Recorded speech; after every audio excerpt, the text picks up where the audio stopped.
Suatu hari, ketika beban hidup terasa lebih berat daripada napas yang kuhirup, aku membuat keputusan yang menurutku paling masuk akal saat itu. Berhenti dari pekerjaanku yang tidak lagi memberiku makna, berhenti dari hubunganku dengan sesama yang terasa penuh kepura-puraan, dan bahkan berhenti dari spiritualitasku yang dulu menjadi sandaran, tetapi kini terasa kosong. Aku merasa lelah menjadi kuat, lelah berpura-pura baik-baik saja, dan lelah berharap pada masa depan yang tak kunjung memperlihatkan tanda-tanda perbaikan. Dalam keputusasaan itu, aku memilih pergi ke hutan, tempat yang sunyi, tempat di mana suara manusia tak lagi mengganggu, dengan satu tujuan, berbicara kepada Tuhan untuk yang terakhir kalinya. Langkah kakiku menembus dedaunan kering yang berderak di bawah sepatu. Udara terasa lembab dan segar, seolah-olah hutan ini menyimpan rahasia yang tak pernah disentuh oleh kebisingan dunia. Aku duduk di bawah sebuah pohon besar, menatap cahaya matahari yang menembus celah-celah daun. Di sanalah aku mengucapkan kalimat yang selama ini kupendam. Tuan, berikan aku satu alasan saja untuk tidak berhenti.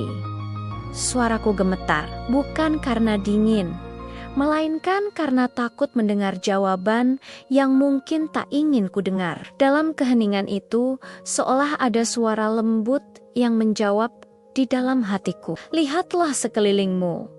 Aku mengangkat kepala dan memperhatikan apa yang ada di hadapanku. Di sana tumbuh berbagai jenis tanaman, dari yang kecil hingga yang menjulang tinggi. Tuhan seakan bertanya, apakah engkau memperhatikan tanaman pakis dan bambu yang ada di hutan ini? Aku mengangguk perlahan.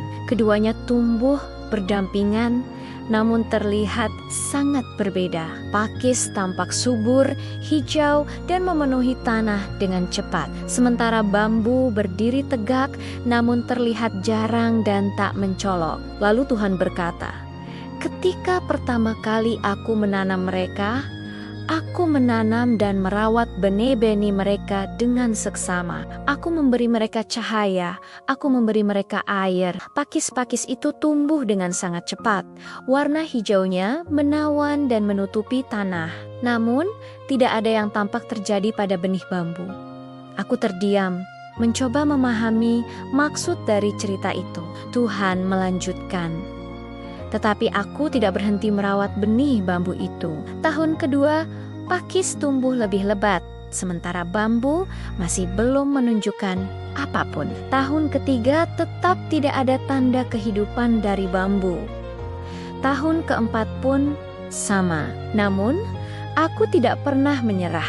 Pada tahun kelima, barulah sebuah tunas kecil muncul dari dalam tanah. Dibandingkan pakis yang sudah menutupi sebagian besar hutan, tunas bambu itu terlihat sangat kecil dan seakan tidak berarti apa-apa. Namun dalam waktu 6 bulan, bambu itu tumbuh menjulang hingga lebih dari 100 kaki. Aku terkejut mendengarnya. Tuhan menjelaskan, bambu membutuhkan 5 tahun untuk menumbuhkan akar-akarnya. Akar itulah yang membuatnya kuat dan memberinya kemampuan untuk bertahan menghadapi badai dan angin kencang. Selama 5 tahun itu, ia tidak terlihat tumbuh di atas tanah, tetapi sebenarnya sedang tumbuh di dalam tanah.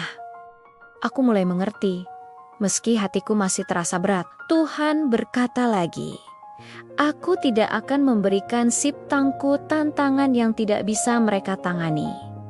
Kalimat itu menusuk tepat ke dalam pikiranku. Selama ini aku mengira Tuhan membiarkanku berjuang sendirian. Padahal mungkin justru Dia sedang menguatkan fondasiku. Tahukah engkau, anakku? Lanjutnya, dari semua waktu pergumulanmu, sebenarnya engkau sedang menumbuhkan akar-akar kehidupanmu. Aku tidak menyerah terhadap bambu itu, dan aku juga tidak akan pernah menyerah terhadapmu. Air mataku mengalir tanpa bisa kutahan. Aku teringat semua kegagalan yang pernah kualami, usaha yang bangkrut, hubungan yang kandas, dan doa-doa yang seolah tidak pernah dijawab. Aku selalu membandingkan diriku dengan orang lain yang terlihat lebih berhasil dan bahagia. Tuhan seakan membaca pikiranku dan berkata, "Jangan bandingkan dirimu dengan orang lain." Bambu memiliki tujuan yang berbeda dengan pakis, tetapi keduanya membuat hutan ini menjadi lebih indah. Kalimat itu membuatku terdiam lama. Mungkin selama ini aku memaksa diriku menjadi pakis. Padahal Tuhan sedang membentukku menjadi bambu. Akan tiba waktumu, Tuhan berkata lagi, dan engkau akan tumbuh sangat tinggi.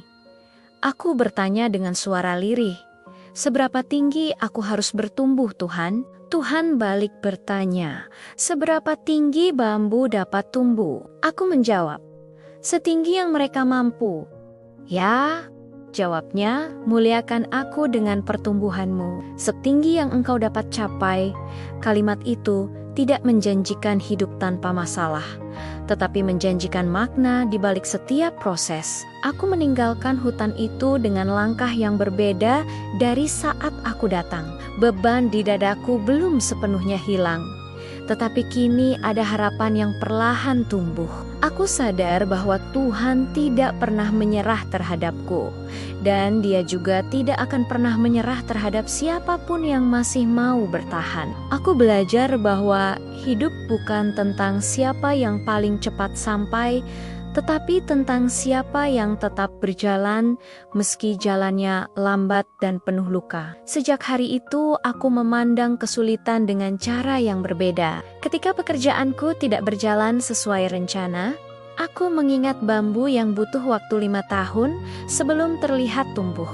Ketika hubunganku dengan orang lain terasa rumit, aku mengingat bahwa akar yang kuat tidak terbentuk dalam semalam. Ketika doaku terasa tak terjawab, aku percaya bahwa Tuhan sedang bekerja di tempat yang tidak bisa kulihat. Aku belajar bahwa proses seringkali lebih penting daripada hasil, karena proses membentuk siapa kita sebenarnya. Hari-hari baik memang memberikan kebahagiaan, tetapi hari-hari buruk memberikan pelajaran yang jauh lebih dalam.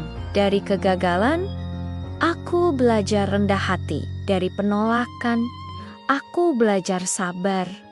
Dari kehilangan, aku belajar menghargai. Semua pengalaman itu, baik maupun buruk, menyatu membentuk diriku hari ini. Jika aku tidak pernah jatuh, mungkin aku tidak akan pernah belajar berdiri dengan benar. Jika aku tidak pernah terluka, mungkin aku tidak akan pernah belajar menyembuhkan. Banyak orang merasa hidupnya tertinggal karena belum menemukan sesuatu yang membuatnya benar-benar bahagia. Namun mungkin pada saat-saat itulah Tuhan sedang menguatkan akar kita agar tidak mudah goyah ketika kita berada di atas.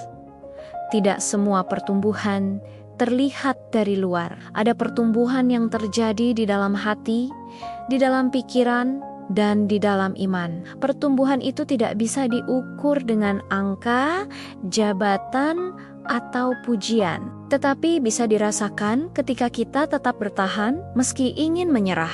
Kisah bambu dan pakis mengajarkanku bahwa setiap orang memiliki waktunya sendiri. Ada yang tumbuh cepat dan terlihat sukses di usia muda, ada yang baru menemukan jalannya setelah melewati banyak kegagalan. Tidak ada yang lebih baik atau lebih buruk karena masing-masing memiliki tujuan yang berbeda. Yang penting adalah kita tidak berhenti menumbuhkan akar kita, tidak berhenti belajar, dan tidak berhenti berharap. Kini, setiap kali aku merasa ingin berhenti, aku mengingat kembali percakapanku dengan Tuhan di hutan itu. Aku mengingat bahwa aku tidak diciptakan untuk menyerah, melainkan untuk bertumbuh setinggi yang aku mampu. Aku tidak tahu seberapa tinggi aku akan tumbuh, tetapi aku tahu aku tidak akan berhenti berusaha. Karena di balik setiap kesulitan, ada kekuatan yang sedang dibentuk. Di balik setiap penantian, ada tujuan yang sedang dipersiapkan. Dan jika hari ini hidupmu terasa berat, jika usahamu belum membuahkan hasil, jika doamu belum terjawab, ingatlah bambu yang membutuhkan waktu 5 tahun untuk menumbuhkan akarnya.